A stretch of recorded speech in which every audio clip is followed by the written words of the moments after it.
Hello everyone, welcome back to Make the Music, and I cannot believe we are in part 9 of our series, creating a song from scratch. We are now in the mixing phase, so we have tracked everything is done. Now it's time to put our mix together, and here I'm going to break down what I did with my mix of my song that I'm now calling Dark Side. Let me play this final chorus part here so you can get an idea of how this mix is coming together, and then I will go through what I did plugin-wise. So let me play this portion here.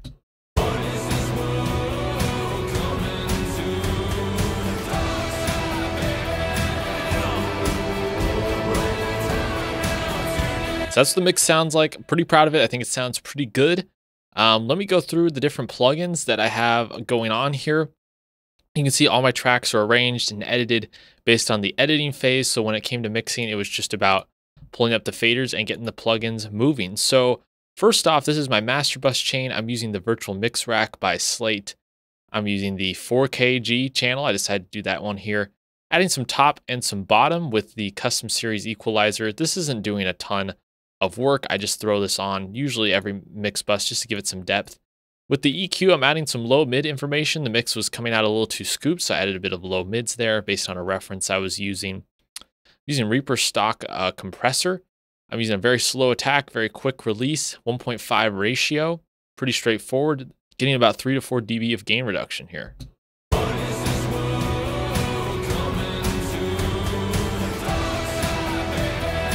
Love to use compression on my mix bus, something I use all the time. I'm using stereo width plugin. This is adding 15% stereo width. And then just for the mastering phase, I turned down the volume a little bit so the master wasn't too hot. So if I take all the plugins off, I removed the, let's not the volume adjustment, but let's try this here.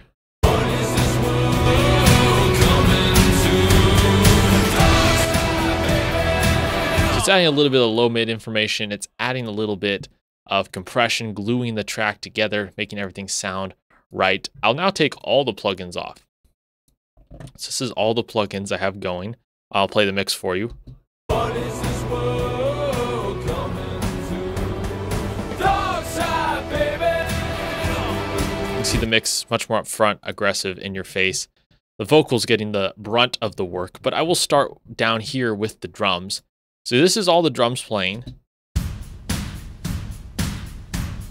And I applied some processing on the drum bus as a whole. I have virtual mix rack going. It needed some top end, some punch, getting rid of some low mid information. I felt like the drums really need to punch through a bit more. I'm using the CLA76 compressor just to compress all the drum pieces together. The mix knob's at 50%, and it's doing about 4 dB of gain reduction there. So nothing too crazy, just gluing the drums together. You don't want to overcompress your drums. You're really going to suck the punch out. Then I'm using the forward reverb on the Valhalla Supermassive to add some ambience. The little EQ, again, taking out some low mids. A lot of these drum layers were clouding each other up, getting, interfering with each other. So I took that information out and added some sub information there to give the drums a powerful feel. Definitely more punch there. Then this main kick, I used virtual mix rack, added top so it would punch through a little bit of compression.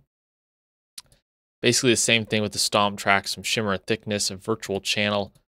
And then on the drum kit as a whole, I have a drum kit from Easy Drummer that I rendered down. Taking out some mid-range information there. Then on these claps, all I did was take out a frequency that was annoying in the mid-range. The toms, I scooped them out a little bit. They were a little too mid-range heavy.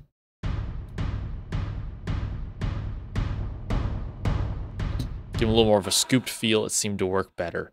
Tambourines and shakers, all I really do usually is high pass those, so you can see that there. So not a ton of drum processing, but it goes a long ways to getting this mix for these drums to really punch through.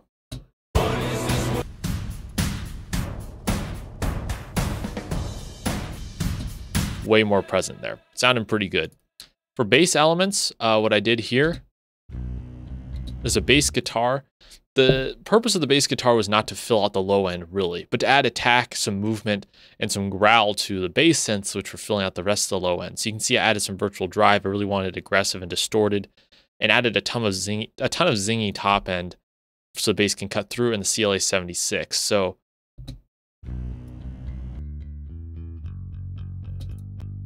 And then to the whole bass bus, I used the virtual mix rack, adding some low end so the whole bass can cut through and a limiter to control it.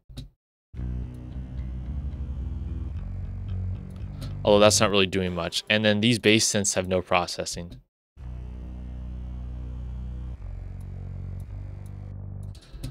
So minimal processing on the bass. I think one thing you can take away from this is if you do a good job of recording your tracks in the recording phase or writing the song, the mixing stage is really just balance and sort of a formality of getting your tracks to work together. It shouldn't need an extra amount of repair, so to speak. Now I've got my acoustic guitars. I just processed everything on the bus, virtual mix rack, added some top end. Using EQ, carving out some frequencies I didn't like a whole lot. I'm using the LA, which is what I love to use on acoustic to really give it a lot of attack and presence. It's a limiter style plugin. And then fresh air to give the acoustics a nice top end. So if I take the plugins off,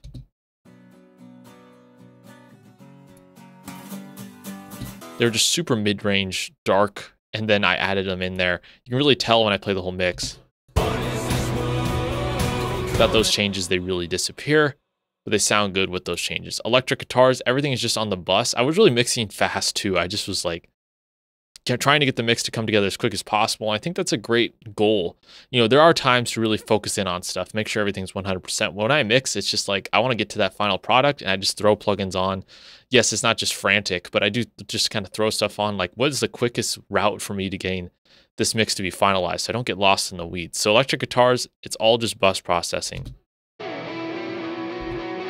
Virtual mix rack, I really wanted to give the guitars a mid-range presence. I feel like that's what was needed in the track. Not a lot of top or low end was needed because that's where the vocals and the bass elements are sitting.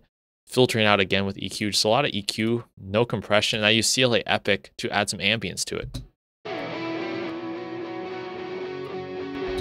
They're just more present in that like 8K range so it can stick out in the track.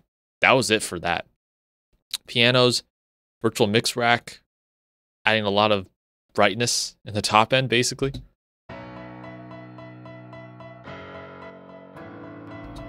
They sound more present there.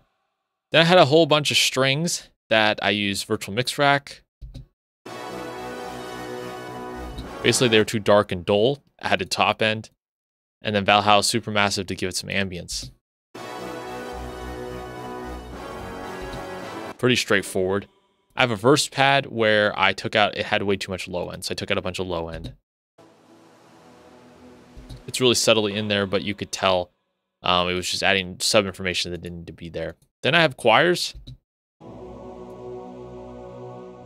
high pass filter, and that's about it. So minimal processing, but it seemed to come together. I don't even have any processing on the FX. They just worked well. So something doesn't need attention, don't throw plugins on it. That's basically the tip here. But if something doesn't need attention, like vocals, for example, you see I got a lot here, then it does need processing. So I have this rendered stem. So that was already processed going in. It was just about getting the rest of the vocals to sit well. What is this world coming to? So on the lead parts, I have a lead vox, which is a verse and then a chorus part. I like to separate those out because they're often different levels. I use the CLA 76 directly on them, so like the lead vocal. What is this world coming to give it more compression, and the metatune to kind of cap it off.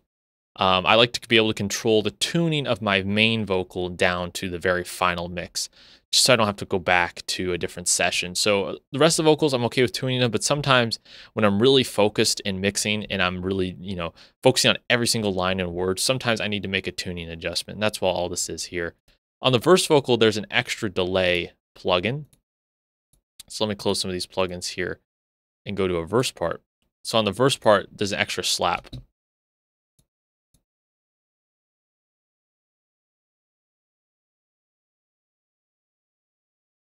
Open, I pray, these demons will go away. Phil added an extra dimension to the verse vocals. Then the entire vocal chain is this. I'm using the XSL channel EQ, adding some top end, taking out some low information. Stock EQ, doing a similar thing there. I didn't even use virtual mix rack on the entire vocal, which is crazy for me. I usually do use that, but this sounded good. The modern vocal stock compressor, Open, I pray. Let me go to when all the vocals are rocking here. Oxide, baby. Running out of time now. You can see that stock compressor is doing a lot of work, especially on all these different vocals. Limiter to reel them in even more. Oxide, baby. Running out of time. And if you compress and add that much top end, you're going to get a lot of S sounds. So I'm aggressively de-essing here. Oxide, baby. A little stock delay, Oxide, baby. just to have all the vocals kind of glue well. And then same thing, a stock reverb. I'm using Silk Vocal by Waves to take out any nasty frequencies that build up with all these stacks of vocals. Oxide, baby. Oxide, baby. Running out of time now. See, that's pretty subtle. Then Valhalla Supermassive again, just to give some more reverb. Actually, this reverb was a giant reverb that I automated out. So I only automated in at 2 spots. So it's really not doing much to the entire vocal. It's just to this bridge vocal where it's automated in. So let me go to that bridge here. Let's see. Yeah, right here. And the bridge part, I added a reverb throw in essentially with that reverb, and then it turns off immediately. So you can hear that giant reverb throw right there. So that's plugin wise. And then I did a healthy amount of automation with everything.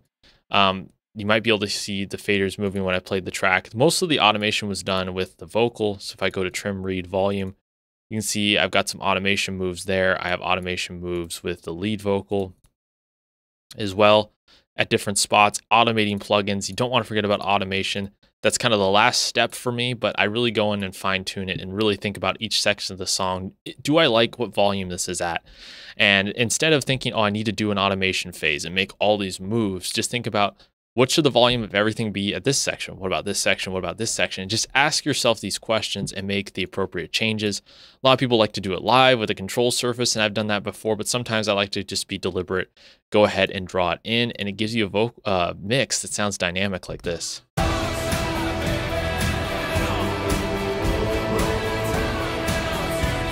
So anyways, that is my approach to the mix of this track. I think it's sounding really good. I'm going to bounce this out. We're going to master it, and then we're going to finally release this track. If you're following along, let me know how's your track coming together. I think this came together super well, and it's really going to sound even better in the mastering phase. Mix like there is no master, track like there is no mix. That is definitely my approach when it comes to these things. But if you're enjoying this series, like the video down below, leave a comment and subscribe to the channel. We got 2 more steps left till I release this track. And anyways, I'll see you guys next time.